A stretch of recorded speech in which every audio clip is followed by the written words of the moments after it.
Hi and welcome. All right, today I'd like to shift gears and talk a little bit about some business-related subjects. And the first is the power and danger of business debt. Now, every business owner I know, they all want to build and grow a business, create a lot of stability, infrastructure, have a profitable company. And one way to get there is to use debt.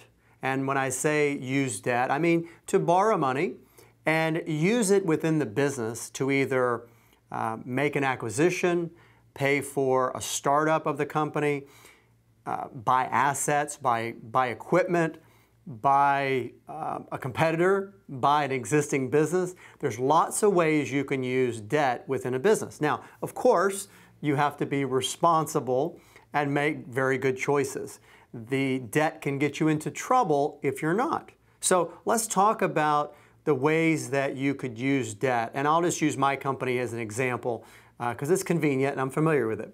So let's say that I have a relationship with a bank and I have a line of credit available through the bank because of the strength of my business finances. We have cash flow, we pay our bills, we have good credit, we are regular with all of our vendors that we are paying on a regular basis. And let's say that based on the cash flow of the business that the bank is willing to give me a line of credit.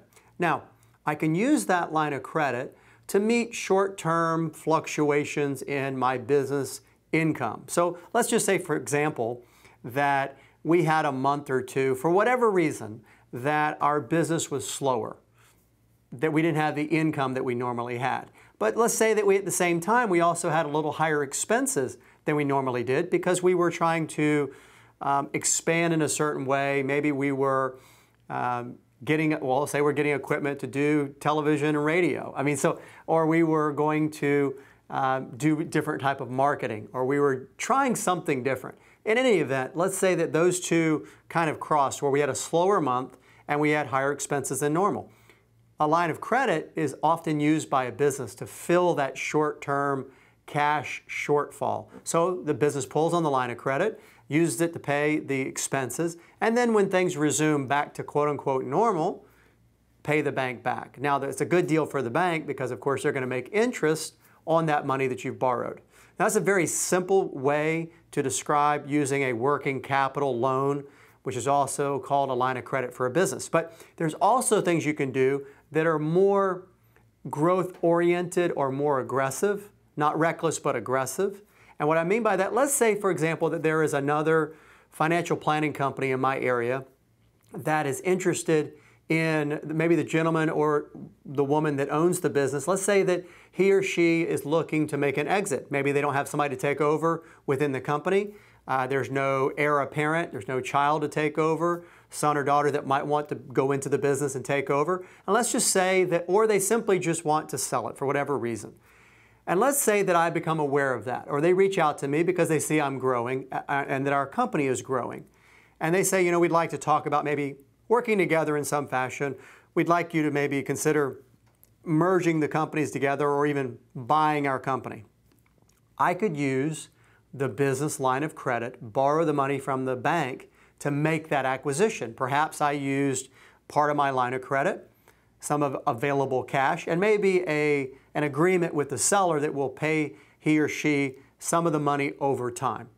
So with that arrangement, the leverage of the line of credit allows the acquisition, and then with the cash flow from the combined larger company, and there may be additional efficiencies that you gain by having the bigger company. Maybe you're able to eliminate one of the office locations, cut overhead.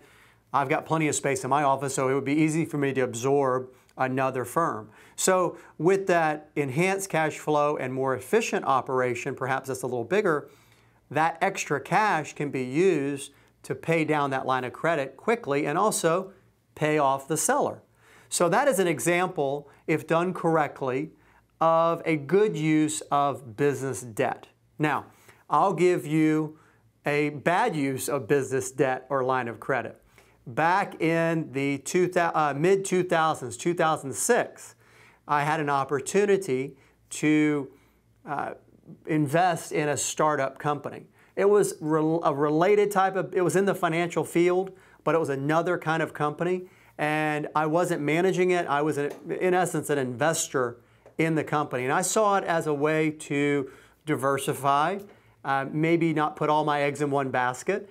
And so I chose to use the convenience and the leverage of accessing some of my line of credit to invest into that business and help it get off the ground.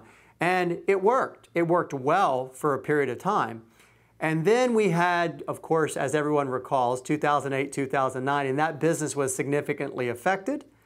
There were some other challenges. It was in another state, so I wasn't as close to it as I am to my own business. So long story short, the business did not do well. Now, after all was said and done, I got my money out of it, but it was not pleasant. And then I was able to pay the line of credit back. But it could have turned out even worse, where I didn't get my money back and would have been left owing the money to the bank. So when it comes to borrowing money to make an investment, you need to even double or triple check what you're doing. You know, it's one thing to use cash money that you have available to invest in, whatever it may be. And you still want to be very careful with your cash money. But when it comes to borrowing money, you know, you've got that additional leverage. In other words, if you've got cash, if the worst thing that happens is you lose that cash, well, you've lost the cash, but that's the end of it. If you lose borrowed money, you still owe that money. So it's got an additional level of risk, which is why it's called leveraging the risk or leveraging the opportunity. The return can be very good because you don't have as much, you're not having to come up with as much cash yourself. So the actual return on dollars you've invested can be greater, but it carries with it, as is often the case, more risk can create more return, but more return usually does come with more risk. So these are some of the things to keep in mind when you are borrowing. Now, I'm not an attorney. I don't play one on TV or radio. I strongly recommend that if you're considering making any type of acquisition or any major project that requires borrowing money from a bank, you definitely want to talk to your attorney. You also want to talk to your accountant, your tax preparer, business advisor, your financial advisor, and get their perspective on the prudence, the viability. I mean, the worst they can say is no, right? And of course, the running joke about CPAs, and I'm a CPA, so I can take this joke as well, is if you ask a CPA if you should do it, they're going to say no. Okay, well, if that's the worst that can happen, that's okay. But it's always good to double and triple check your decisions and your ideas, especially when you're going to borrow money. It's a very exciting thing to grow a business, but you want to be responsible with it. Same goes if you're going to buy property or you're going to buy rental property. That's another thing that people look at doing, and they borrow money sometimes to do that. And there was, back in the early to mid 2000s, there were a lot of people that borrowed money and got that money cheaply, and many of them did it with variable interest rates and things like that. They would buy property and then hope that the valuation would go up, and they would flip it, sell it quickly for a profit, or they would buy it, rent out the property, and then enjoy the enhanced cash flow that would come to them in the form of rent in excess of what it was costing them to pay the bank. So they were making money on the spread, if you will. If they were collecting $5,000 a month and only paying the bank $2,000 or $3,000, then they were living off that spread. But then when interest rates went up and when the recession hit, then there was this bad combination that caused them to really be in a bad spot. So debt can be a great part of an overall plan, be it personal or business debt, but be careful. And being careful will help you plan stronger.